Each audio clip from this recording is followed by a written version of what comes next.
والله يدعو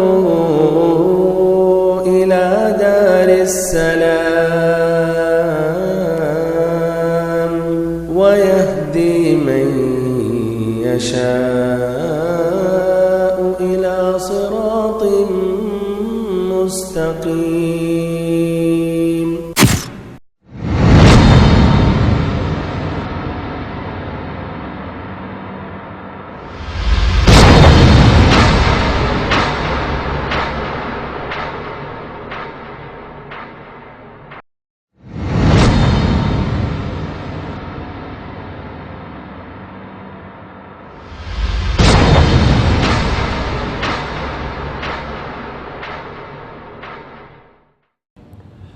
إن الحمد لله نحمده ونستعينه ونستغفره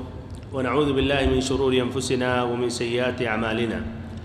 من يهده الله فلا مضل له ومن يضلل فلا هادي له، وأشهد أن لا إله إلا الله وحده لا شريك له، وأشهد أن محمدًا عبده ورسوله. أما بعد، فسبحانك اللهم لا علم لنا إلا ما علمتنا إنك أنت العليم الحكيم. اللهم علمنا ما ينفعنا وانفعنا بما علمتنا وزدنا علما نافعا وعملا صالحا يا رب العالمين. واجب الاحترام بھائیوں، معزز ساتھیوں، اللہ رب العزت نے اس دنیا کو بنایا اور ایسے ہی اللہ رب العزت نے جنت کو بھی بنایا. اس دنیا کی کچھ ایسی صفتیں ہیں جو اس دنیا میں لازم ہیں،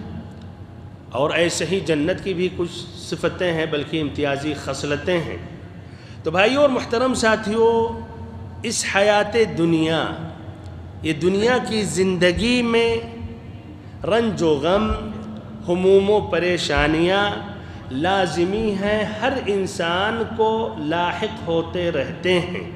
اس لیے کہ یہ دنیا آزمائش اور ایسے ہی پریشانی کی زندگی ہے. اسی لیے اللہ رب العزت نے جب جنت کا ذکر کیا اور جنت کی نعمتوں کو بیان کیا یا جنت کی نعمتوں کا بیان کیا، تو اللہ تعالیٰ نے ایک اہم صفت بیان کی جنت کے متعلق، جو دنیا سے ہٹ کر ہے، بلکہ اس کی امتیازی یا اس کی جنت کی امتیاز حاصل ہوتی ہے دنیا پر، کہ وہاں جنتیوں تک یہ غم یا تکلیف یا پریشانی چھو سکتی. تعبیر دیکھیں قرآن مجید کی. اس سے کیا واضح ہوا کہ یہ تو دور کی بات ہے کہ تکلیف واقع ہو یا پریشانی لاحق ہو یا صدمہ ہو جائے اور پھر ان کے پورے دل و دماغ میں وہ بات چھا جائے یا تکلیفوں میں گھیر جائیں، یہ ناممکن ہے. سبحان اللہ، قرآن مجید کے الفاظ پر غور و فکر کریں. سورۃ الحجر آیت نمبر 48 فرمایا رب العزت نے، لا يمسهم فيها نصب وما هم منها بمخرجین. لا يمسهم فيها نصب، لا يمسهم، مس کا معنی ہوتا ہے چھونا. تو ان جنتیوں کو کوئی بھی تکلیف جنت میں نہیں چھو سکتی اور وہ جنت سے کبھی نکالے نہیں جائیں گے. ایسے ہی اللہ تعالیٰ نے فرمایا کہ یہ جنتی جنت میں پر نعمتوں میں ہوں گے، سکون میں ہوں گے، اطمینان میں ہوں گے، راحت میں ہوں گے، اور وہاں کسی بھی قسم کی تکلیف دینے والی باتیں نہیں سنیں گے، نہ دیکھیں گے. فرمایا رب العزت نے ان کے بارے میں، لا يسمعون فيها لغوا ولا تأثیما الا قیلا سلاما سلاما، کہ یہ جنت میں کوئی بھی بکواس بات نہیں سنیں گے، نہ ایسے کوئی گناہ کی بات. یہ بھائیو، لا يسمعون فيها لغوا، لغوا یعنی لغو میں دو بھی معنی ہو سکتا ہے، کچھ مکروہ کے حدود میں ہے لیکن حرام نہیں ہے، لیکن تب بھی یہ بھی نہیں سنیں گے. وہ جنت میں بھائیو بکواس، فالتو چیزیں، باتیں نہیں سنیں گے، نہ ایسے ہی گناہ کی کوئی باتیں سنیں گے. وہاں تو صرف اور صرف سلام ہی سلام کی آواز ہوگی، سلام ہی سلام، سلامتی ہی سلامتی، دعائیں ہی دعائیں ہی سنیں گے. اور بھائیو، اس کے بالمقابل یہ حیات دنیا، یہ جو دنیا ہے، اس میں مشقتیں ہیں، پریشانیاں ہیں، ہموم و غموم ہیں. اور یہ بھائیو اللہ تعالیٰ نے ذکر کیا انسان کے بارے میں اس طرح، جو اس دنیا میں آ کر زندگی گزارنے کے بعد ہی پھر آخرت کی طرف جائے گا، اس لیے کہ یہ آزمائش اور امتحان کے لیے اس دنیا میں بھیجا گیا۔ تو اللہ تعالیٰ نے فرمایا انسان کے بارے میں لَقَدْ خَلَقْنَا الْإِنسَانَ فِي كَبَدٍ، کہ ہم نے انسان کو بڑی مشقت میں پیدا کیا، ہم نے انسان کو بڑی مشقت میں پیدا کیا۔ اس سے مراد اس کی زندگی محنت و مشقت اور شدائد سے معمور ہے، ان تمام محنت، مشقت اور شدائد پریشانیوں سے معمور ہے، لازمی ہے، ضروری، ہمیشہ اس کا سامنا کرنا پڑتا ہے۔ بھائیو اور محترم ساتھیو، تو ایسے ہی ہر انسان حزین ہے ان باتوں کے بارے میں جو گزر گیا، کچھ تکلیف ہے اس کے بارے میں حزین رہتا ہے، پھر ایسے ہی مستقبل کے بارے میں فکر مند رہتا ہے، پھر ایسے ہی جس دور سے، جس وقت سے، جس حالت حاضرہ سے گزرتا ہے اس میں بھی غمگین رہتا ہے۔ تو حزین رہتا ہے جو گزرا اس کے بارے میں، فکر مند رہتا ہے جو آنے والی زندگی ہے، پھر جس وقت سے گزر رہا اس میں بھی ٹینشن میں رہتا ہے، غمگین رہتا ہے۔ بھائی اور محترم ساتھیو، ہر انسان کے اندر یہ احاسیس اور مشاعر ہیں، مختلف قسم کے احاسیس و مشاعر بھرے ہوئے ہیں، اللہ تعالیٰ نے ڈال دیا اس کے اندر۔ ان احاسیس اور مشاعر میں سے کیا ہے؟ یہی ہم اور حزن، رنج اور غم۔ ابن القیم رحمہ اللہ فرماتے ہیں اربعۃ تہدم الجسم، الہم والحزن والجوع والسہر، 4 چیزیں انسان کے جسم کو توڑ دیتے ہیں، 4 چیزیں انسان کے جسم کو توڑ دیتے ہیں، تباہ کر دیتے ہیں۔ نمبر 1 الہم، ہم، فکر مند ہو جانا، سوچنا، ٹینشن لینا۔ ایسے ہی الحزن، حزن، دونوں میں فرق یہ ہے کہ یہ جو گزرا اس کے بارے میں ٹینشن لینا اور ایک دوسرا جو آنے والا۔ ایسے ہی الجوع، بھوکا رہنا، میسر نہ ہو، زیادہ کھانا بھی مصیبت ہے، اور کیا بھائیو ایسے ہی مکمل بھوکا رہنا، کھانا نہ ملے تو اس کا بھی نتائج ہم جانتے ہیں، جب سوکھا پڑتا ہے کچھ ملکوں میں تو جانتے کیا تباہیاں گزرتی ہے وہاں کے لوگوں پر۔ تو ایسے ہی یہ الجوع ہے۔ اور نمبر 4 السحر، جگنا، سونا نہیں، نیند نہ آئے، آدمی بے چین رہے، نیند نہ آئے، تو یہ 4 چیزیں جس سے جسم ٹوٹ جاتے ہیں۔ بہرحال بھائیو اور محترم ساتھیو، یہ رنج و غم اور حزن کے اسباب متعدد ہیں، اور پھر ایسے اس کے درجات بھی مختلف ہیں۔ سب ایک ہی درجے یا ایک ہی سمجھیے پاور یا وزن کا نہیں ہوتا ہے،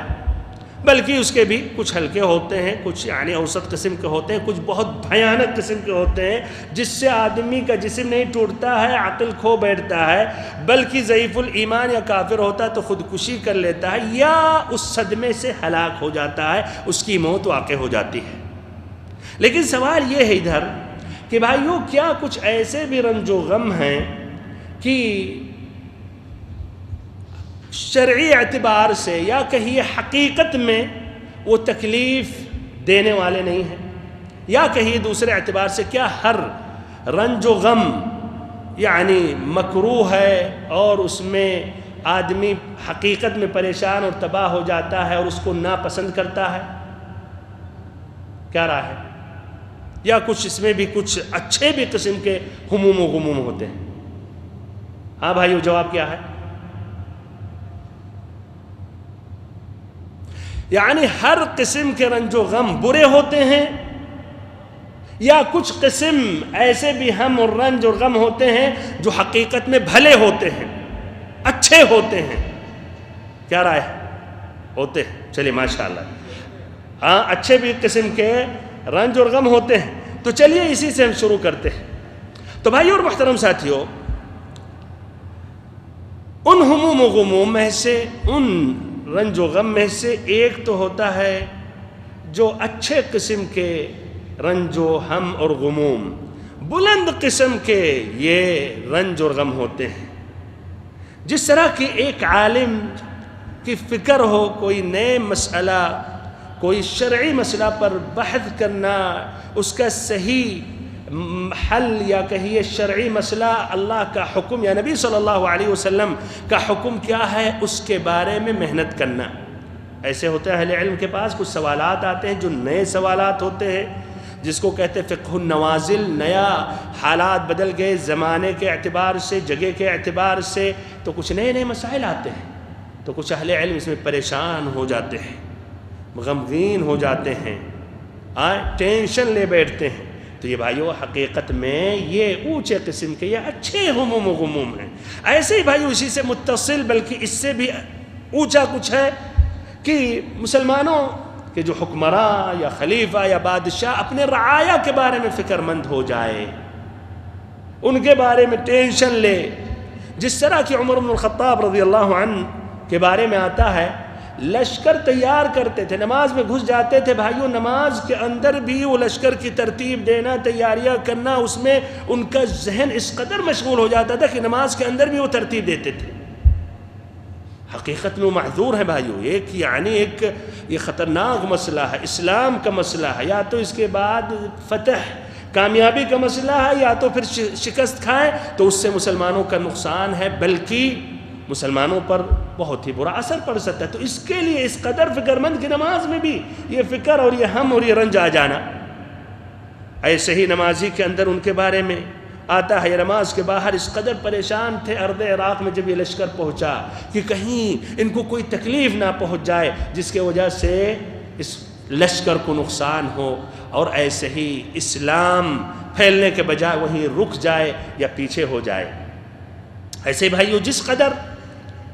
مسئلہ سنگین ہوتا ہے، جس کا تعلق عموم مسلمین سے ہوتا ہے، تو اس کی ذمہ داری کے لیے بھائیو فکر اور ٹینشن اور رنج و غم مزید وہ اس طرح بھائیو وہ بھی کہیں زیادہ بھاری ہو جاتا ہے انسان پر۔ اور اس کی مثال اگر سننا چاہ رہے ہیں تو عبد الرحمن بن عوف رضی اللہ عنہ، جن کو عمر بن الخطاب رضی اللہ عنہ نے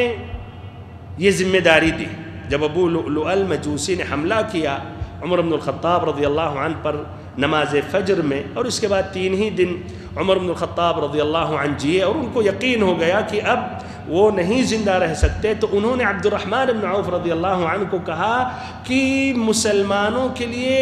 ان 6 حضرات میں سے منتخب کریں جو بہتر جن کو آپ سمجھیں۔ تو کہتے ہیں عبد الرحمن بن عوف کہ اس درمیان یعنی ہماری آنکھوں کو نیند نہیں آئی اور ایسے ہی پریشان رہے، سب سے مشورہ لینے لگے، یہاں تک کہ بھائیوں بوڑھیا عورتوں سے بھی مشورہ لینے لگے۔ تو سبحان اللہ، دیکھیے یہ بھی حقیقت میں یہ اچھے اس طرح یہ ہموم اور فکر ہیں جو آدمی پریشان تو ہو جاتا ہے لیکن دین کے خاطر۔ ایسے ہی بھائیوں اسی سے متصل ایک داعی اللہ جو فکر مند ہوتا ہے اپنی دعوت کے لیے، دین کی تبلیغ کے لیے، اللہ تعالیٰ کا پیغام دوسروں تک پہنچانے کے لیے، غیر مسلمانوں کو اسلام میں داخل ہونے کے لیے، ایسے ہی مسلمانوں کو صحیح اسلام میں داخل کرنے کے لیے، ایسے وہ مسلمان جو گناہوں میں ہیں، کبائر میں ہیں، ان کے بارے میں فکر مند کرنا، کس طرح ان کو قریب لایا جائے، مسجدوں سے جوڑا جائے، اہل علم سے جوڑا جائے، نمازوں سے جوڑا جائے، قرآن سے جوڑا جائے۔ اور یہ بھائیو اس کی واضح مثالیں انبیاء کرام کی ہیں، اور ان میں ہمارے اور آپ کے نبی حضرت محمد صلی اللہ علیہ وسلم، سیرت پڑھیں، سیرت سنیں، مکی زندگی، مدنی زندگی، مکی زندگی میں مشرکین نے ستایا، مدنی زندگی میں منافقین نے، پھر مشرکوں کے ساتھ جنگ جاری رہی، اور قریش سے جب ختم ہوئی بات تو پھر رومیوں سے آپ صلی اللہ علیہ وسلم کی جنگ شروع ہو گئی۔ اللہ تعالیٰ نے نبی صلی اللہ علیہ وسلم کے بارے میں فرمایا، دیکھیں کس قدر آپ صلی اللہ علیہ وسلم دین کے لیے پریشان رہتے تھے، غمگین رہتے تھے، اور ایسے اس کے بارے میں آپ اس قدر یعنی ہم اور غم میں الجھ جاتے تھے۔ قرآن مجید نے نبی صلی اللہ علیہ وسلم کے متعلق یہ ذکر کیا، بتایا، فرمایا رب العزت نے قَدْ نَعْلَمُ إِنَّهُ لَيَحْزُنُكَ الَّذِي يَقُولُونَ فَإِنَّهُمْ لَا يُكَذِّبُونَكَ وَلَكِنَّ الظَّالِمِينَ بِآيَاتِ اللَّهِ يَجْحَدُونَ۔ وَلَقَدْ كُذِّبَتْ رُسُلٌ مِّن قَبْلِكَ فَصَبَرُوا عَلَى مَا كُذِّبُوا وَأُوذُوا حَتَّى أَتَاهُمْ نَصْرُنَا وَلَا مُبَدِّلَ لِكَلِمَاتِ اللَّهِ وَلَقَدْ جَاءَكَ مِن نَّبَإِ الْمُرْسَلِينَ وَإِن كَانَ كَبُرَ عَلَيْكَ إِعْرَاضُهُمْ فَإِنِ اسْتَطَعْتَ أَن تَبْتَغِيَ نَفَقًا فِي الْأَرْضِ أَوْ سُلَّمًا فِي السَّمَاءِ فَتَأْتِيَهُم بِآيَةٍ وَلَوْ شَاءَ اللَّهُ لَجَمَعَهُمْ عَلَى الْهُدَى فَلَا تَكُونَنَّ مِنَ الْجَاهِلِينَ قَدْ نَعْلَمُ إِنَّهُ لَيَحْزُنُكَ الَّذِي يَقُولُونَ ہمیں معلوم ہے کہ اللہ کے نبی ان کے اقوال آپ کو مغموم کرتے ہیں۔ اے اللہ کے نبی ہمیں علم ہے ان کے اقوال، ان کی باتیں آپ صلی اللہ علیہ وسلم کو تکلیفیں دے رہی ہیں، مغموم کر رہی ہیں۔ فَإِنَّهُمْ لَا يُكَذِّبُونَكَ، تو یقیناً یہ لوگ آپ صلی اللہ علیہ وسلم کو جھوٹا نہیں کہتے۔ کیوں؟ اس لیے ان کے دلوں میں یقین ہے کہ آپ صلی اللہ علیہ وسلم صادق اور امین ہیں۔ وَلَكِنَّ الظَّالِمِينَ بِآيَاتِ اللَّهِ يَجْحَدُونَ، لیکن ظالم جو ظالم ہیں، جو مشرک ہیں، یہ اللہ تعالیٰ کی آیتوں کا انکار کرتے ہیں۔ پھر فرمایا اللہ تعالیٰ نے وَلَقَدْ كُذِّبَتْ رُسُلٌ مِّن قَبْلِكَ، اے اللہ کے نبی آپ صلی اللہ علیہ وسلم سے پہلے بھی جو رسول علیہم السلام آئے، ان کی تکذیب، ان کو جھٹلایا گیا، ان کی تکذیب کی گئی۔ فَصَبَرُوا عَلَى مَا كُذِّبُوا، تو انہوں نے صبر کیا، جب انہیں جھٹلایا گیا تو انہوں نے صبر کیا۔ وَأُوذُوا، انہیں ایذائیں، تکلیفیں پہنچائی گئیں۔ حَتَّى أَتَاهُمْ نَصْرُنَا، یہاں تک کہ ہماری طرف سے ہماری مدد ان تک پہنچی۔ وَلَا مُبَدِّلَ لِكَلِمَاتِ اللَّهِ، اور اللہ کی باتوں کا کوئی بدلنے والا نہیں۔ وَلَقَدْ جَاءَكَ مِن نَّبَإِ الْمُرْسَلِينَ، اور ایسے آپ صلی اللہ علیہ وسلم کے پاس بعض پیغمبروں کے بعض خبریں پہنچ چکی ہیں۔ پھر فرمایا، اس پر غور و فکر کریں، وَإِن كَانَ كَبُرَ عَلَيْكَ إِعْرَاضُهُمْ، اے اللہ کے نبی اگر آپ صلی اللہ علیہ وسلم کو ان کے اعراض، یہ جو آپ سے بھاگ رہے ہیں، منہ پھیر رہے ہیں، اگر یہ اعراض آپ صلی اللہ علیہ وسلم پر گراں گزر رہا ہے، فَإِنِ اسْتَطَعْتَ، تو اگر آپ استطاعت رکھتے ہیں، تو آپ کو اگر یہ قدرت ہے کہ ان تبتغی نفقا فی الارض، کہ ان کے لیے زمین کے اندر ایک سرنگ کھود دیں، یا ایسے ہی آسمان کی طرف، او سلما فی السماء، آسمان کی طرف آپ ان کے لیے سیڑھی ڈھونڈ کر لے آئیں، تاکہ اس کے بعد آپ صلی اللہ علیہ وسلم ان کے سامنے کوئی معجزہ پیش کر سکیں، تو آپ ایسا کریں۔ یعنی اس پر غور و فکر کریں، اس قدر آپ صلی اللہ علیہ وسلم حزین اور مغموم تھے کہ اللہ تعالیٰ نے کہا اللہ کے نبی آپ اس قدر حریص ہیں ان کے بارے میں، ان کی ہدایت کے بارے میں، آپ اگر یہ استطاعت رکھتے ہیں تو کیا کریں، زمین کے اندر ایک سرنگ کھود دیں، ان کو دکھا دیں آسمان کی طرف، اس طرح ایک سیڑھی بنا دے یا لے آئے تاکہ وہ ایمان لے آئے۔ یعنی اس قدر آپ صلی اللہ علیہ وسلم پریشان تھے، اور یہ ذمہ داری جو لیے ہوئے تھے، چاہتے تھے کہ لوگوں کو سب کو ہدایت مل جائے۔ اللہ تعالیٰ نے فرمایا فَتَأْتِيَهُمْ بِآيَةٍ، تو ان کے لیے یہ معجزہ آپ لا کر دکھا دیتے۔ وَلَوْ شَاءَ اللَّهُ لَجَمَعَهُمْ عَلَى الْهُدَى، اگر اللہ تعالیٰ چاہتا تو ان سب کو ہدایت پر اکٹھا کر دیتا۔ فَلَا تَكُونَنَّ مِنَ الْجَاهِلِينَ، تو اللہ کے نبی آپ صلی اللہ علیہ وسلم جاہلوں میں سے نہ ہو جائیے۔ بھائی اور محترم ساتھیوں، تو یہ ایک داعی اللہ کا یہ ہم فکر مند ہونا، پریشان ہونا، ٹینشن لینا، ہمیں بھی چاہے بھائیوں ایسے قسم کے ہمارے اندر یہ فکر ہوں، اور ہم ایسے چیزوں میں ہم الجھیں جس طرح انبیاء کرام الجھے تھے، اور اس کے لیے وہ غمگین رہے، پریشان رہے، اور ایسے ہی رنج و غم میں رہے۔ ایسے ہی بھائیوں ان رنج و غم کی قسموں میں سے یہ اسباب میں سے وہ ہے ایک آدمی جو سچا ہے، ایماندار، دیندار، پھر اس کو جھٹلایا جائے، وہ سچا ہے، دیندار، اور جھٹلایا جائے تو حقیقت میں اس سے اس کو غم اور رنج لاحق ہوتے ہیں، پریشان ہو جاتا ہے۔ اس کی مثال اگر آپ سننا چاہیں تو مثلا صحابی رسول کون؟ زید ابن ارقم رضی اللہ عنہ۔ یہ صحابی رسول ایک چھوٹے صحابی تھے، انہوں نے ایک غزوے میں دیکھا عبداللہ ابن ابی ابن ابی سلول جو منافقین کا سردار تھا، نبی صلی اللہ علیہ وسلم کا مذاق کرتے ہوئے، بلکہ یعنی گستاخی کہ ایک حد ہوتی ہے، نہایت ہی برے انداز میں اس نے نبی صلی اللہ علیہ وسلم کی گستاخی کی، کہا لئن رجعنا الى المدینہ لیخرجن الاعز منها الاذل، کہ جب مدینہ ہم پہنچیں گے تو پہنچنے کے بعد حقیقت واضح ہوگی، ہم میں سے، ہم دونوں میں سے جو زیادہ عزت والا ہے، اپنی طرف اشارہ کر رہا ہے، جو اس کے بالمقابل جو ذلت اور رسوا والا ہے، ذلیل جو ہے، اعوذ باللہ، نبی صلی اللہ علیہ وسلم کی طرف اشارہ کر رہا تھا، وہ نکال کر رہے گا، عزت والا اس کو نکال کر رہے گا۔ تو لا شک صحابی رسول کو جو نبی صلی اللہ علیہ وسلم سے سچی محبت کرتے ہیں وہ نہیں برداشت کر سکتے،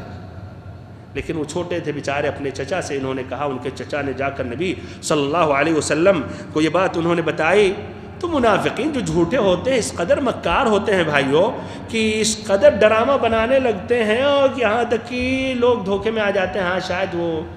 وہ بچہ تھا بیچارہ، اس سے غلطی ہو گئی، تو یہی بات قسمیں کھانے لگا، ارے ہرگز نہیں، ہم آپس میں باتیں کر رہے تھے، بالکل نہیں ہوا ہے۔ تو ان کو زید بن ارقم کی بات گویا جھٹلا دی گئی، رد کر دی گئی، ان کے وجہ سے کہتے ہیں کہ میں پریشان ہو گیا، غمگین ہو گیا۔ بہرحال اللہ تعالیٰ نے ان کی تصدیق آسمان سے نازل کی، سورۃ المنافقون، مکمل یہ سورت اللہ تعالیٰ نے نازل کی، اور اس میں یہ ذکر کیا وہ الفاظ کہ اس نے کہا، یہ منافقین کہتے ہیں لئن رجعنا الى المدینہ لیخرجن الاعز منها الاذل وللہ العزت ولرسولہ، کہ عزت اللہ اور اس کے رسول کے لیے۔ بہرحال بھائی یہ صحیح امام مسلم کی روایت ہے۔ تو ایسے آدمی جو سچا ہوتا ہے حقیقت میں وہ غمگین ہوتا ہے، لیکن جو جھوٹا ہوتا ہے اگر سچ بھی بولے کوئی رد کر دے تو اتنا فرق نہیں پڑتا ہے۔ ایسے بھائیوں ان رنج اور غم کے اسباب میں سے یا قسموں میں سے ہے وہ آدمی جو بری ہوتا ہے، جو آدمی پاک ہوتا ہے اور اس پر جھوٹی تہمت لگائی جاتی ہے، تو حقیقت میں وہ بھی اس طرح بھائی غم و رنج میں ڈوب جاتا ہے، پریشان ہو جاتا ہے۔ جیسے کون سے صحابی یا صحابیہ؟ عائشہ رضی اللہ عنہا، حادثۃ الافک مشہور ہے، غزوۃ المریسیع میں یا غزوۃ المریسیع میں جب واپس آ رہے تھے تو قصہ طویل ہے، عائشہ رضی اللہ عنہا پر تہمت باندھی منافقین نے، پھر مدینہ میں رائج کیا۔ بہرحال کہتی ہیں عائشہ رضی اللہ عنہا جب پتہ انہیں چلا تو دن اور رات رو ہی رہی تھی، رونے کے علاوہ کچھ بھی نہیں جان رہی تھی۔ بہرحال اللہ تعالیٰ نے ان کی تصدیق کی اور قرآن مجید میں 10 آیتیں ان کے متعلق نازل کیا، جو سورۃ النور میں آیت نمبر 11 سے 20 تک ہے۔ ایسے ہی بھائیو ان ہموم کی قسموں میں سے ایک عبادت گزار جو اللہ کی عبادت صحیح طریقے اور صحیح ڈھنگ سے کرنا چاہتا ہے، ایسے ہی وہ مسلمان کو غمگین ہونا جو آج اس روئے زمین پر مختلف خطوں میں، مختلف ملکوں میں جو مسلمانوں پر ظلم کیا جا رہا ہے، جو مسلمانوں کی صرف لاشیں ہی لاشیں نظر آ رہی ہیں، جو ان مجرمین، ان طغات، جو ان پر ظلم کا پہاڑ، بلکہ ظلم کا پہاڑ ان پر برسا رہے ہیں، اس میں بوڑھے مر رہے ہیں، عورتیں، بچے، جوان، کوئی بھی فرق نہیں، لاکھوں مر گئے، لاکھوں بے وطن ہو گئے، لاکھوں سمندروں میں ڈوب گئے اور لاکھوں کو جلا وطن کیا گیا۔ یہ سب دیکھ کر ایک مسلمان غمگین ہوتا ہے، پریشان ہوتا ہے۔ ایسے ہی بھائیوں کچھ ایسے بھی رنج و غم ہوتے ہیں جو کفر کی وجہ سے، اور سب سے بڑی تکلیف اور سب سے بڑا غم اور رنج لاحق ہوتا ہے جب بندہ اپنے دل میں کفر اور تاریکیاں بھر لیتا ہے، اللہ پر ایمان نہیں لاتا ہے، اور ایسے ہی جو گناہ کرتا ہے وہ بھی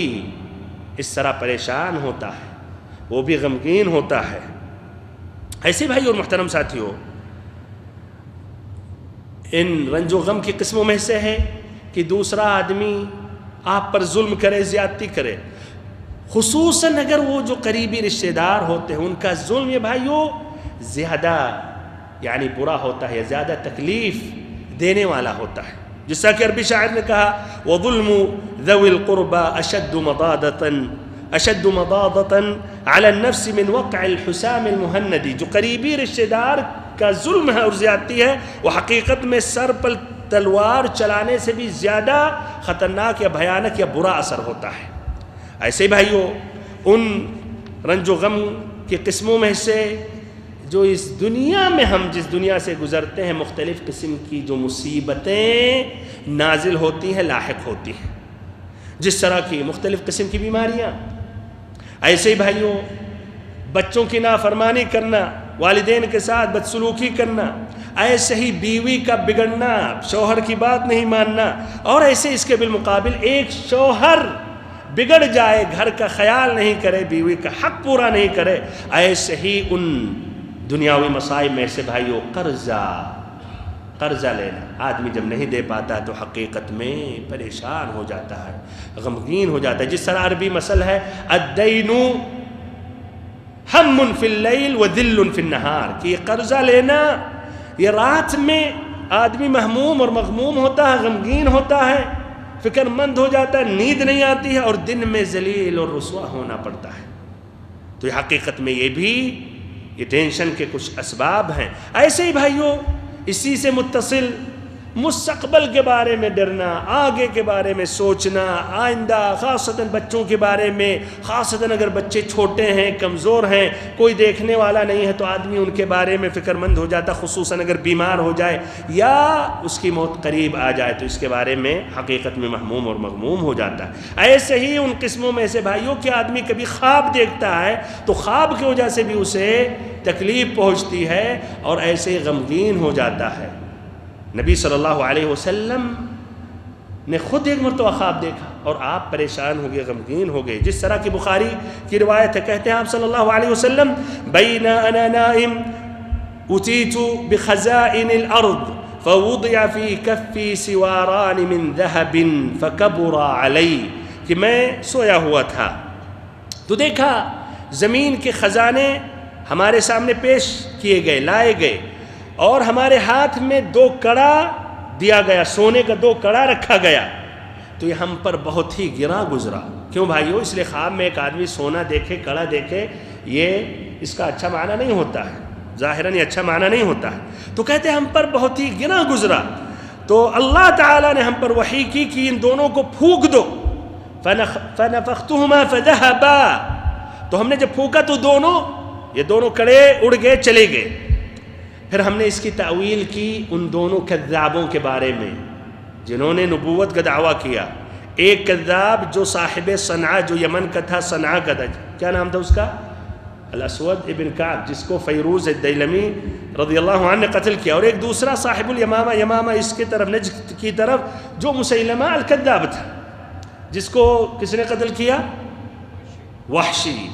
جس نے حمزہ ابن عبد المطلب رضی اللہ عنہ کو قتل کیا تھا، اسی شخص نے مسیلمہ الکذاب کو بھی قتل کیا۔ ایسے ہی بھائیوں خوابی سے متصل یہ بھی ایک واقعہ سن لیں۔ ابن عمر رضی اللہ عنہما نے بھی ایک خواب دیکھا، اس سے پریشان ہو گئے۔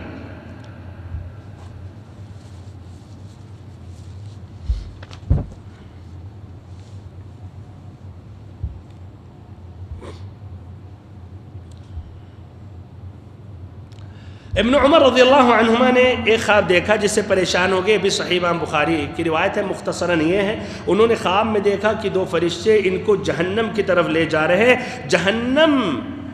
تک جب پہنچے تو یہ اعوذ باللہ پڑھنے لگے۔ ایک فرشتے نے راستے میں کہا کہ لن تراع نعم الرجل انت لو كنت تكثر الصلاة، کہ کوئی ڈرنے کی بات نہیں ہے، تم سب سے اچھے آدمی ہو یا بہتر ہی آدمی ہو، کاش نمازوں کا مزید اہتمام کرتے اور نمازیں پڑھتے۔ اللہ المستعان، ہم اور آپ بھی اپنی نمازوں کے بارے میں غور کریں۔ فرائض پورے نہیں ہو پاتے ہیں اور ادھر بات ہو رہی کہ زیادہ سے زیادہ نوافل. بہرحال انہوں نے اپنی بہن حفصہ رضی اللہ عنہا سے کہا جو ام المؤمنین، یعنی خود ڈائریکٹ نبی صلی اللہ علیہ وسلم کی ایک ہیبت رہتی تھی، سب نہیں جرأت کر پاتے تھے کہ مکمل طور پر آگ بھر کر جی بھر کر وہ آپ صلی اللہ علیہ وسلم کو دیکھ لیں. اس لیے عمرو بن العاص رضی اللہ عنہ کہتے ہیں کہ نبی صلی اللہ علیہ وسلم کی ہیبت اتنی تھی کہ میں ان کے سامنے سر جھکا لیتا تھا، اور اگر کوئی پوچھے کہ آپ صلی اللہ علیہ وسلم کی صفت، آپ کا خلق، آپ کا اوصاف کیا ہے، تو میں نہیں بتا سکتا. اللہ اکبر، نظر بھر کے مکمل جی بھر کے نہیں دیکھ پاتے تھے، جرأت نہیں کرتے تھے. تو یہ بھی اس طرح ابن عمر رضی اللہ عنہ، یہ چھوٹے صحابی تھے، انہوں نے اپنی بہن سے کہا. انہوں نے پھر نبی صلی اللہ علیہ وسلم سے اس کی تعبیر پوچھی تو آپ صلی اللہ علیہ وسلم نے اتنا کہا، ان عبد اللہ رجل صالح لو کان یصلی من اللیل، کہ عبداللہ یہ بہت ہی نیک اور صالح متقی پرہیزگار آدمی ہے، کاش یہ رات میں نمازوں کا اہتمام کرتے، رات میں نمازیں پڑھتے. نافع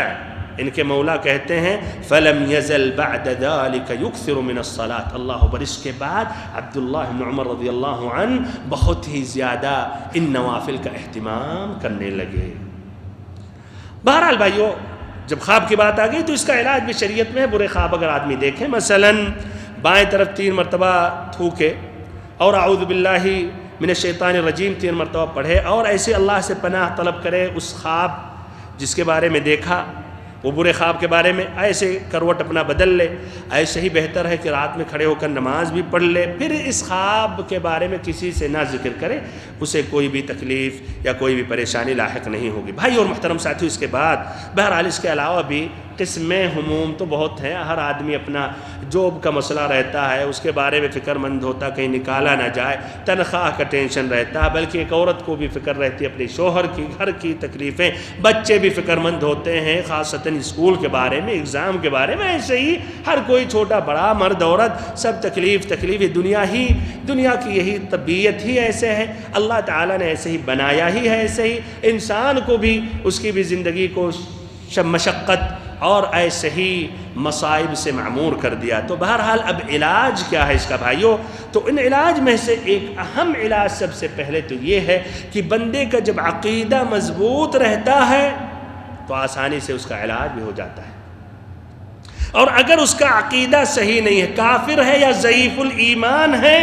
تو حقیقت میں بہت جلدی وہ ہار مان لیتا ہے اور اندر ہی اندر ٹوٹ جاتا ہے. پھر نتیجہ یہ ہوتا ہے کہ خودکشی کرنے لگتا ہے یا خودکشی کرنے کے بارے میں سوچنے لگتا ہے، اور کبھی کبھی کر بیٹھتا ہے، کامیاب بھی ہو جاتا ہے. اور یہ بھائیو یہ ریکارڈ ہے عالمی، سال میں 1 ملین آدمی خودکشی کرتے ہیں. 1 ملین، اتنی جنگوں میں نہیں مارے جاتے، اور 5 ملین کرتے ہیں لیکن کامیاب نہیں ہوتے، بچا لیے جاتے ہیں. تو اس طرح اس کے مین اسباب کیا ہیں؟ لا شک اللہ تعالیٰ سے دوری اور ایمان سے دوری. تو جس کا ایمان نہیں ہے، عقیدہ نہیں ہے، تو یہی نتیجہ ہوگا. اگر خودکشی نہیں کیا تب بھی پریشان رہے گا، نیند نہیں آئے گی، اور ایسے ہی نفسیاتی بیماری کا شکار ہو جائے گا. کبھی کبھی عقل کھو بیٹھے گا، کبھی کبھی بھائیو ایسے ہی مکمل طور پر مجنون ہو جائے گا، اور پھر علاج کے لیے اسپتالوں کا رخ کرے گا. تو بہرحال کہنے کے مقصد مین علاج یہ بھائیو جو ہمیں اور آپ کو اللہ کا شکر کرنا چاہیے کیا ہے؟ عقیدہ اسلامیہ صحیحہ، دین اسلام، اس کی طرف انتماء کرنا، فخر کرنا اور اس کو لے لینا. اور جو ضعیف الایمان ہے یا عدیم الایمان ہے، ایمان ہی نہیں ہے، تو اس طرح بھائیو بہت ہی جلدی پریشان ہو جاتا ہے اور اس کے وہ برے نتائج ہوتے ہیں جو بھی میں نے ذکر کیا. اب اس کے بعد کچھ تفصیلی علاج ان ہموم و غموم کا ذکر کر رہا ہوں. تو پہلا علاج کہ آدمی، انسان، مرد یا عورت ایمان سے مسلح ہو جائے، یعنی ایمانی ہتھیار لے لے، یعنی ایمان میں داخل ہو جائے. ایمان کے ساتھ ساتھ بھائیو عمل صالح کا بھی ہونا ضروری ہے. صرف ایمان دل سے، دل ہمارا صحیح ہے، ایمان کافی نہیں ہے. ایمان اور عمل، ایمان کے ساتھ عمل صالح. اللہ تعالیٰ فرماتا ہے. اور بھائیو اور محترم ساتھیوں، کچھ لوگ کو تو سمجھتے اس کے علاج کوئی، یعنی جس طرح ڈاکٹر کچھ علاج ذکر کرتے ہیں، طبی علاج، لا شک طبی بھی علاج جس کا بھی شریعت اس کی مخالفت نہیں کرتا ہے، لیکن اس سے اہم ان غموم اور ہموم کا علاج یہ ہے جو اللہ نے ذکر کیا. اس لیے اللہ تعالیٰ نے انسان کو بنایا اور انسان کے بارے میں بہتر جانتا اللہ تعالیٰ ہے کہ نہیں. انسان کو اللہ نے بنایا تو کیا رائے بھائی، اللہ بہتر جانے گا انسانوں کے بارے میں، یا انسان یا ڈاکٹر زیادہ بہتر جانے گا انسانوں کے بارے میں؟ اللہ تعالیٰ بہتر جانے گا. تو اللہ تعالیٰ نے ذکر کیا، تو دیکھیے علاج اللہ تعالیٰ نے ذکر کیا. من عمل صالحا من ذکر او انثى وهو مؤمن فلنحيينه حياة طيبة وَلَنَجْزِيَنَّهُمْ أَجْرَهُمْ بِأَحْسَنِ مَا كَانُوا يَعْمَلُونَ. من عمل صالحا، جو بھی نیک عمل کرے گا، من ذکر او انثى، مرد ہو یا عورت، وهو مؤمن، شرط یہ ہے کہ وہ مؤمن ہو. دیکھیے ایمان کے ساتھ عمل کا ہونا ضروری ہے. عمل صالح ایمان نہیں ہے تو کوئی فائدہ نہیں، اور ایسے ہی ایمان ہے عمل صالح نہیں ہے تب بھی کوئی فائدہ نہیں. اللہ تعالیٰ فرمایا فَلَنُحْيِيَنَّهُ حَيَاةً طَيِّبَةً، اس کی زندگی کو ہم خوشیوں سے بھر دیں گے، آرام کی زندگی گزارے گا، مزے کی زندگی گزارے گا، اور پھر آخرت میں اللہ تعالیٰ ان کے کاموں کا بدلہ، بہتر بدلہ عطا کرے گا. اس کے بالمقابل جو اللہ کے ذکر سے، عبادت سے غافل ہوتا ہے تو اس کا نتیجہ کیا ہوتا ہے بھائیو؟ کیا وہ خوشحال ہو سکتا، آرام کی زندگی گزار سکتا؟ نہیں. یہ اللہ تعالیٰ کا کہنا ہے بھائیو. اللہ سے بہتر کوئی ڈاکٹر، کوئی تجربہ کار، کوئی حکیم نہیں بتا سکتا. اللہ تعالیٰ فرما رہا، یہ سورت ابھی جو آیت میں نے ذکر کی وہ سورت النحل آیت نمبر 97 اور یہ سورت طٰہٰ آیت نمبر 124. فرمایا رب العزت نے وَمَنْ أَعْرَضَ عَنْ ذِكْرِي فَإِنَّ لَهُ مَعِيشَةً ضَنْكًا وَنَحْشُرُهُ يَوْمَ الْقِيَامَةِ أَعْمَى. وَمَنْ أَعْرَضَ عَنْ ذِكْرِي، جو میرے ذکر سے عبادت سے غافل ہوگا، نمازوں سے، مسجدوں سے، قرآن مجید کی تلاوت سے، تو کیا نتیجہ ہوگا؟ فَإِنَّ لَهُ مَعِيشَةً ضَنْكًا، اس کی زندگی تنگ ہو جائے گی، پریشان ہو جائے گا. اور یہ مراد ہے دنیا میں بھائیو. اس لیے اس کے بعد اللہ تعالیٰ نے کہا وَنَحْشُرُهُ يَوْمَ الْقِيَامَةِ أَعْمَى، اور قیامت کے دن اس کو اندھا بنا کر اٹھائیں گے. تو اس سے واضح ہوا کہ یہ جو زندگی تنگ ہو جائے گی یہ دنیا میں. اور آج ابھی جو میں نے ذکر کیا 1 ملین وہ انتحار خودکشی کر رہے ہیں، اکثر ان ملکوں میں جو ترقی یافتہ ملکیں ہیں، جس میں امن ہے، جس میں مال ہے، دولت ہے، آزادی ہے، تمام قسم کی نعمتیں ہیں، وہاں کی حال ہے، وہاں کا وہ حال ہے. نبی صلی اللہ علیہ وسلم فرماتے ہیں، اسی معنی میں یہ حدیث پر غور و فکر کریں، مسلم کی روایت ہے، عجبا لامر المؤمن ان امرہ کلہ خیر ولیس ذاک لاحد الا للمؤمن، کہ مؤمن کا مسئلہ، اس کی شان عجیب ہے، اس کا پورا امر، ہر کام خیر ہی خیر ہے اس کے لیے، اور یہ صرف مؤمن کے لیے. ان اصابته سراء شکر فکان خیر اللہ، جب اسے خوشی ملتی ہے، آرام ملتا ہے، نعمتیں اللہ تعالیٰ عطا کرتا ہے، جس کو یہ چاہتا ہے تو اللہ کا شکر کرتا ہے، تو اس میں اس کے لیے خیر ہوتا ہے، بھلائی ہوتی ہے، اجر ملتا ہے، ثواب ملتا ہے. وَإِنْ أَصَابَتْهُ ضَرَّاءَ صَبَرَ فَكَانَ خَيْرًا لَهُ، اور ایسے ہی جب مصیبت اور ایسے پریشانی لاحق ہوتی ہے، اس میں غمگین ہونا یہ بھی داخل ہے، تو ایسے ہی جب صبر کرتا ہے تو اس کے لیے بھی اس میں بھلائی ہے، خیر ہے. دوسرا علاج بھائیو یہ ہے کہ ایک مسلمان کو غور و فکر کرنا چاہیے، سوچنا چاہیے کہ جو کچھ تکلیفیں لاحق ہوتی ہیں، ایسے ہی غم، رنج، ہموم و غموم، پریشانیاں، یہ بھائیو اسباب ہیں گناہوں کو بخشنے کے لیے، اور اس سے اللہ تعالیٰ دل کو صاف کر دیتا ہے، مضبوط کر دیتا ہے، اور مقام اور رتبے کو بلند کرتا ہے. اس حدیث پر غور و فکر کرے، طبعاً اگر اس پر صبر کرے. نبی صلی اللہ علیہ وسلم فرماتے ہیں، صحیح امام بخاری کی روایت ہے، ما یصیب المسلم من نصب ولا وصب ولا ہم ولا حزن ولا اذى ولا غم حتى الشوكة یشاکھا الا کفر اللہ بہا من خطایا، کہ جب بھی کسی بھی مسلمان کو نصب یعنی تھکاوٹ پہنچتی ہے، یا ایسے ہی وصب بیماری لازم ہو جاتی ہے، ایسے ہی ہم فکر مند ہو جاتا ہے، ہم لاحق ہو جاتا ہے، حزن رنج ولا اذن کوئی تکلیف ولا غم ایسے غمگین ہو جاتا ہے، یہاں تک کہ اگر ایک کانٹا بھی چبھتا ہے، کانٹا بھائی کانٹے میں کتنی تکلیف ہو جاتی ہے، کانٹا نکال کے پھینک دے ختم ہو گئی بات، تو کانٹا بھی یہاں تک چبھتا ہے، اللہ تعالیٰ اس سے اس کے گناہوں کو بخش دیتا ہے۔ تو بھائی یہ سوچنا چاہیے، مسلم کے الفاظ ہیں، صحیح امام بخاری کی روایت ہے، مسلم کے الفاظ پہ غور و فکر کریں، ما يصيب المؤمن من وصب ولا نصب ولا سقم ولا حزن حتى الهم يهمه الا كفر به من سيئاته، کہ جب بھی کسی مومن کو کوئی بیماری لاحق ہوتی ہے، ایسے ہی پریشانی یا تعب تکلیف میں آ جاتا ہے، یا تھکاوٹ کہیے اور اس سے تکلیف لاحق ہوتی ہے، ایسے ہی کوئی بیماری، ایسے ہی کوئی حزن رنج، یہاں تک کہ نبی صلی اللہ علیہ وسلم نے کہا ہم بھی غم اور ہم اور حزن تقریباً معنی اس کے متقارب ہیں، تو اللہ تعالیٰ اس کی وجہ سے اس کے گناہوں کو بخش دیتا ہے۔ اور سبحان اللہ، دیکھیں سلف صالحین کس طرح ان حدیثوں کو سمجھتے تھے بھائیوں۔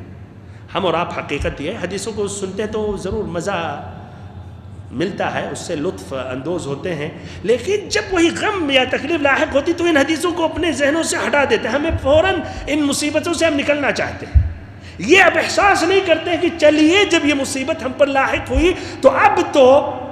ہم یہ نیت کریں کہ اللہ تعالیٰ اس کے بدلے میں ہمارے گناہوں کو بخش دے، یہ نہیں آتا فکر۔ لیکن ہاں جب سنتے ہیں دوسروں کے لیے تو ہاں اچھا لگتا ہے، لیکن اپنے اوپر نہیں، ہمیں نہیں چاہیے اجر اور ثواب جس طرح کہ اللہ معاف کرے، ایسا لگتا ہے کہ نہیں الحمدللہ ہم کیا گناہ کرتے ہیں، کیا غلطیاں ہم سے صادر ہو رہی ہیں جسے ہمیں ضرورت نہیں ہے۔ تو یہ بھائیو بہت ہی ضروری ہے۔ دیکھیے سلف صالحین، یہی تو فرق ہے ہمارے اور ان میں، وہ بھی حدیثیں پڑھتے تھے، ہم بھی آج حدیثیں پڑھتے اور سنتے ہیں، لیکن فرق کیا ہے؟ عمل اور صحیح سمجھ، پھر صحیح سمجھ کو اپنے اوپر اتارنے یا لانے یا فٹ کرنے میں، تطبیق کرنے میں۔ تو سبحان اللہ، سلف صالحین سے ایسے اقوال مشہور ہیں، کہتے ہیں لولا المصائب لوردنا یوم القیامت مفالیس، کہ اگر یہ مصائب نہیں ہوتے، پریشانیاں نہیں لاحق ہوتے دنیا میں، تو ہم کل قیامت کے دن اللہ تعالیٰ کے سامنے مفلس ہو کر کھڑے ہوتے۔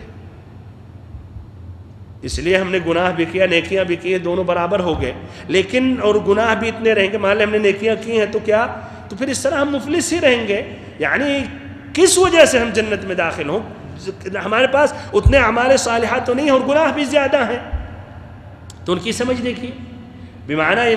ان تکلیفوں سے یہ گناہ جھڑتے رہتے ہیں، اللہ تعالیٰ معاف کرتا رہتا ہے، تو اس کی وجہ سے خوش ہوتے تھے۔ اسی لیے یہ بھی آتا ہے ان کے بارے میں کہ بھائیوں وہ مصیبتوں میں خوش ہوتے تھے، جس طرح کہ اللہ تعالیٰ جب انہیں اپنی نعمتوں سے نوازتا ہو، جس طرح کہ ہم اور آپ نعمتوں سے خوش ہوتے تو اس طرح وہ پریشانیوں میں خوش ہوتے تھے۔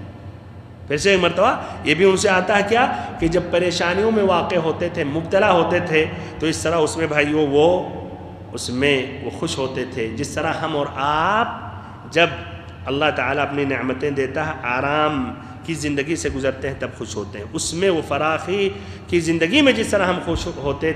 ہوتے ہیں، اس طرح وہ غم اور پریشانیوں میں خوش ہوتے تھے۔ نبی صلی اللہ علیہ وسلم نے فرمایا، ترمذی کی روایت ہے، ان اللہ تعالی اذا اراد بعبد خیرا عجل له العقوبة في الدنيا واذا اراد بعبد شرا امسك عنه حتى يوافي يوم القيامة بذنبه، کہ اللہ رب العزت جب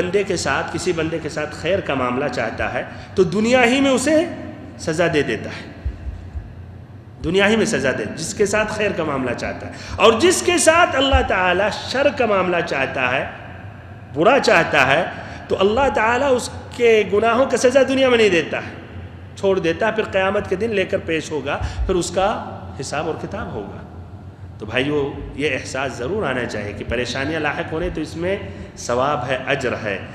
تیسرا علاج بھائیو یہ ہے کہ ہمیں اور آپ کو دنیا کی حقیقت سمجھنی چاہیے۔ کتنے سال ہم جیے ہیں، ہر کوئی اپنی عمر بہتر جان، کتنا سال اور جیے گا، پھر اس کی حقیقت کیا ہے اس دنیا کی؟ عن قریب زائل ہونے والی ہے، اور اس کے جو متاع ہیں وہ بہت ہی کم ہیں، اور اس میں اگر جو لذتیں بھی ہیں بھائیوں، وہ حقیقت میں ان لذتوں میں پریشانیاں مخلوط ہیں، اور یہ لذت مکمل نہیں ہے کسی کے لیے بھی بھائیو مکمل لذت یا سکون یا راحت نہیں ہے، ملاوٹ ہے اس میں، ایک دم سمجھیے شفاف، یا ایک دم پانی جس میں ذرا بھی ملاوٹ نہ ہو، ایسا ہم پانی نہیں پی رہے اس دنیا میں۔ اگر یہ دنیا کچھ وقت کے لیے اگر ہنساتی ہے تو اس سے زیادہ رلاتی ہے، اگر کچھ تھوڑا بہت دیتی ہے تو اس سے زیادہ لے لیتی ہے اور روک کر رکھتی ہے، اور اس میں حقیقت میں ایک مومن حقیقت میں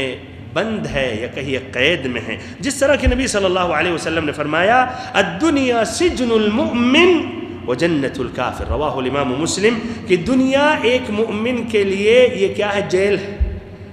قید خانہ ہے، اور ایک کافر کے لیے یہ جنت ہے۔ بھائی اور محترم ساتھیوں، چوتھا علاج یہ ہے کہ ان مصیبتوں کے وقت، پریشانیوں کے وقت، رنج و غم، ٹینشن کے وقت ہمیں اور آپ کو رسول علیہم الصلاۃ، انبیاء علیہم الصلاۃ والسلام کو اپنا اسوہ بنانا چاہیے، اپنا قدوہ حسنہ بنانا چاہیے،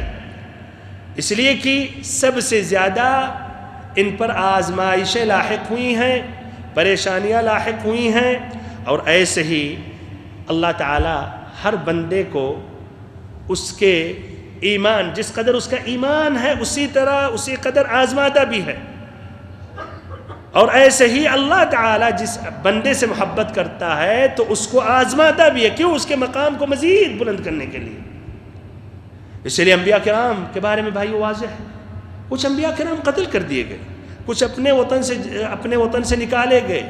کچھ مارے گئے، کچھ جیلوں میں گئے، جلانے کی کوشش کی گئی، اور ایسے ہی نبی صلی اللہ علیہ وسلم سیرت ہمارے اور آپ کے سامنے ہے، کتنی مصیبتوں سے گزرے، اور پھر اس کے بعد اس دین اسلام کو آپ صلی اللہ علیہ وسلم نے پہنچایا اور عام کیا۔ بھائی اور محترم ساتھیوں، نبی صلی اللہ علیہ وسلم کی حدیث جس کی روایت سعد بن ابی وقاص رضی اللہ عنہ نے کی، کہتے ہیں انہوں نے سوال کیا، یا سعد بن ابی وقاص رضی اللہ عنہ کہتے ہیں میں نے نبی صلی اللہ علیہ وسلم سے سوال کیا، یا رسول اللہ ای الناس اشد بلاء، کہ اللہ کے نبی کون سے لوگ زیادہ مبتلا ہوتے ہیں پریشانیوں میں، اللہ تعالیٰ ان کو مثلا لے لیتا ہے اور ان کو آزماتا ہے؟ تو کہا الانبیاء، جبکہ کیا رہا بھائیو، سب سے چہتے بندے اللہ تعالیٰ کے کون ہیں؟ انبیاء کرام، سب سے زیادہ انہیں پر مصیبتیں، سب سے زیادہ آزمائشیں، سب سے زیادہ انہیں پر تکلیفیں لاحق ہو رہی ہیں، کیوں؟ ان کے مقام کو مزید بلند کرنے کے لیے۔ پھر یہ بھائیو دنیا حقیر ہے، یہ دنیا کی یہی حقیقت ہے، دنیا ایک مچھر کے برابر نہیں اللہ تعالیٰ کے نزدیک، اسی لیے یہ امتحان کا دور ہے، تو اللہ تعالیٰ ان کے مقام کو مزید بلند کرنے کے لیے، اور اصل جو زندگی ہے وہاں وہ لذتوں کو جو مؤخر کر کے رکھا ہے اس کے لیے دنیا میں ان کو آزماتا ہے، یہ انبیاء کرام سب سے زیادہ۔ پھر کہا آپ صلی اللہ علیہ وسلم نے ثم الامثل فالامثل، پھر اس کے بعد جو بہتر ہیں یا سب سے بہتر ہیں ان کو آزماتا ہے۔ فیبتلی الرجل علی حسب دینہ، جس قدر اس کا دین ہے اسی حساب سے اس کو اللہ تعالیٰ آزماتا ہے۔ فإن كان في دينه صلبا اشتد بلاؤه، اگر اس کا دین زیادہ مضبوط ہے تو اس کی اوپر جو بلا بھائیو جو گزرتی ہے وہ بھی شدید ہوتی ہے۔ وإن كان في دينه رقة، اگر اس کے دین میں کچھ کمی ہے، کمزوری ہے، تو آزماتا بھی اللہ تعالیٰ اس کے قدر ایمان، یعنی وہ آزمائش بھی کچھ ہلکی رہتی ہے۔ پھر اس کے بعد یہ غور و فکر سے سنیں، اس کے بعد غور و فکر سے یہ سنیں، فما يبرح البلاء بالعبد حتى يتركه يمشي على الارض ما عليه خطيئة، رواہ الترمذی، کہ اللہ تعالیٰ پھر اس طرح مختلف مصیبتیں، پریشانیاں لاحق ہوتی رہتی ہیں بندے کے اوپر، یہاں تک کہ اللہ تعالیٰ اس کو چھوڑ دیتا، اس دنیا ہی میں چل رہا ہے اور اس کے اوپر کوئی بھی گناہ نہیں لکھا ہوتا ہے، دنیا ہی میں پورے گناہ معاف ہو گئے، ساقط ہو گئے۔ بھائی اور محترم ساتھیوں، چند علاج تھے، انشاءاللہ آئندہ ملاقات میں اور باقی علاج ان ہموم اور غموم، رنج و غم کا انشاءاللہ ذکر کروں گا۔ اللہ تعالیٰ سے آخر میں دعا کرتا ہوں کہ اللہ رب العزت ہم سبھی کو ہر مصیبت سے اور ایسے ہی ہر پریشانی سے بچائے، اور ایسے ہی ہم غم رنج سے تمام قسم کی تکلیفوں سے اللہ تعالی ہمیں بچائے، اور ہم سبھی کو اگر تکلیفوں میں یا آزمائشوں میں لے تو اللہ تعالی ہمیں صبر کرنے کی توفیق دے، اور اس کے ایسے ہی اللہ تعالی ہمارے گناہوں کو بخشے۔ آمین یا رب العالمین، وصلی اللہ وسلم وبارک ونعم علی عبدک و رسولک محمد۔